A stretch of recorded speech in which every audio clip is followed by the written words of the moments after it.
안녕하세요. 지금부터 르네상스와 종교개혁이 일어나다 부분의 발표를 시작하겠습니다. 제가 오늘 발표할 주제는 총 3가지로 이탈리아의 르네상스, 그리고 알프스 이북의 르네상스, 마지막으로 종교개혁입니다. 발표에 앞서 중요한 키워드 몇 가지를 알아보도록 하겠습니다. 르네상스의 의미는 무엇일까요? 르네상스란 재생과 부활을 뜻하는 프랑스어로 중세의 고대 그리스와 로마 문화를 되살림과 동시에 인간 중심 새로운 문화를 만들려고 한문이 부은 운동입니다. 또한 르네상스의 근본 정신은 인문주의를 바탕으로 쉽게 말해 신중심의 세계관에서 벗어나 인간의 개성과 능력을 중시하는 것을 말합니다.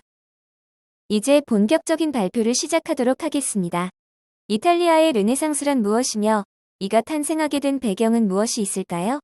이탈리아의 르네상스는 비잔티움 제국의 고대 로마의 문화유산이 많이 보존되어 있고 베네치아, 밀라노, 제네바 등의 도시가 발달하며 경제적으로 여유가 생겼으며 같은 시기에 비잔티움 제국의 멸망 이후 비잔티움 제국 학자들의 고전 문화 연구가 활발해지며 많은 학자들이 이탈리아로 넘어왔을 시기, 다시 말해 14에서 16세기에 유럽에서 일어난 문예 부흥 운동입니다.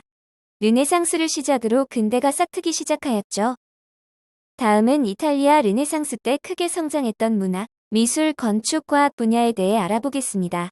문학에서는 보카치오가 데카메론이라는 작품에서 인간의 욕망을 솔직하게 묘사하였으며 미술 부분에서는 레오나르도 다빈치, 미켈란젤로, 라파엘로를 중심으로 미술 분야가 발달하며 인체의 아름다움을 사실적으로 표현하였습니다.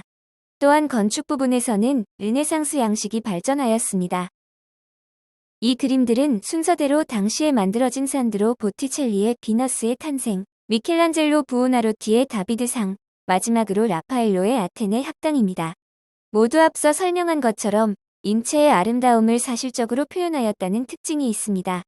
또한 비너스의 탄생에서는 사랑과 미를 관장하는 여신인 비너스가 성숙한 여성의 모습으로 바다에서 탄생하면서 해안에 상륙하는 내용을 묘사하였고, 다비드상은 이스라엘의 위대한 왕 다윗의 청년의 모습을 예술적으로 위엄있게 표현해냈으며, 끝으로 아테네 학당에서는 54명의 천문학자, 수학자, 철학자 등이 베드로 성당과 비슷한 곳에 모여있는 모습을 작품에 담아내었습니다. 다음 건축물은 성 베드로 대성당인데요. 이는 르네상스 양식의 대표 건축물이며 건축 형태도 그대로 복귀하여 그리스 시기의 웅장한 기둥과 로마의 아치와 돔을 그대로 절충한 양식이라고 할 수 있습니다. 건축가는 미켈란젤로, 델라포르타, 베르니니, 브라만테, 마데르노로 총 4명입니다. 실내는 높고 둥근 천장과 상부에서 빛이 들어와 종교적 경건함을 갖는다는 특징이 있습니다. 다음 과학 분야에서는 코페르니쿠스, 갈릴레이가 지동설을 주장하였는데요.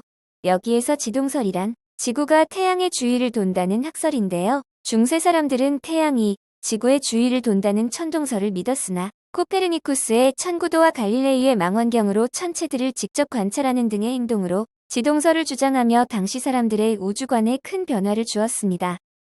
다음은 알프스 이북의 르네상스입니다.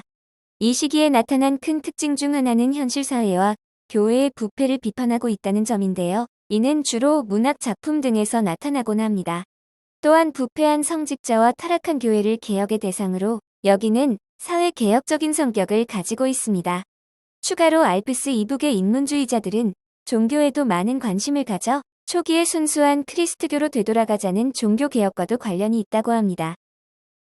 문학 분야에서는 에라스미스의 교황과 성직자의 부패를 지적하는 우신예찬과 토머스 모어의 영국 사회의 현실을 비판하는 유토피아, 마지막으로 몰락해가는 중세기사를 풍자하는 세르반테스의 돈키호테 등의 문학 작품이 있으며, 이 외에도 4대 비극으로 유명한 셰익스피어 등의 작가와 이들의 문학 작품이 있습니다. 과학에서는 중국의 화약과 나침반을 사용하여 봉건 기사의 몰락과 신학로 개척에 영향을 주었으며, 구텐베르크가 활판 인쇄술을 발명하여 새로운 지식과 사상의 보급에 기여하였습니다. 또한 이로 인해 지적 재산권의 개념이 나타났다고 합니다. 제가 발표할 종교개혁은 총 2가지인데요. 첫 번째로 루터의 종교개혁이란 독일의 신학자 루터가 성 베드로 대성당의 신축 비용 등을 확보하기 위해 실행한 교황 레오 10세의 면벌부 판매, 다시 말해 로마 가톨릭 교회가 신자에게 돈을 받고 교황의 이름으로 벌을 면해준 문서를 판매한 것을 계기로 진실로 회개한 크리스트 교도는 면벌부가 없이도 벌을 면할 수 있다고 주장하며 95개조 반박문을 비텐베르크 대학교 교회의 정문에 내붙인 것을 말합니다. 이를 발표할 당시 많은 제후와 농민들의 지지를 받았었는데 이는 곧 성당의 세속화를 비판하였다고 할 수 있습니다. 두 번째로는 칼뱅의 종교개혁이 있겠습니다. 장 칼뱅은 하나님의 절대 주권을 강조하는 것과 구원은 전적으로 하나님에 의해 주어지는 것이라는 동력주의를 강조하였으며 인간의 구원은 예정되어 있으므로 이를 믿고 성서에 따라 생활해야 한다는 예정서를 주장하였습니다. 또한 근면과 절약을 강조하며 부자가 되는 것을 신의 은혜라고 주장하며 많은 상공업자들의 환영을 받았습니다. 또한 헨리 8세가 국왕이 영국 교회의 수장임을 선언하며 로마 교황청에서 독립한 영국의 공식 종교인 영국 국교회를 수립하였습니다. 마지막으로는 종교 전쟁에 대해 알아보도록 하겠습니다. 당시 크리스트교 세계에서 로마 가톨릭 교회, 다시 말해 구교와 신교의 대립이 발생하였는데요. 이로 인해 독일에서 30년 전쟁이 발발하였습니다. 참고로 당시 덴마크, 스웨덴, 프랑스는 신교를 지원하였으며 에스파냐는 구교를 지원하였다고 합니다. 또한 이는 곧 국제전쟁으로 확대되었으며 당시 많은 독일인들이 사망하였다고 합니다. 이 전쟁으로 인해 제후가 가톨릭, 루터파, 칼뱅파 중 하나를 선택하는 것이 허용되는 베스트팔렌 조약이 체결되었습니다. 이는 곧 종교적 자유를 가질 수 있게 된 것이라고 할 수 있습니다. 지금까지 제 발표를 들어주셔서 감사합니다.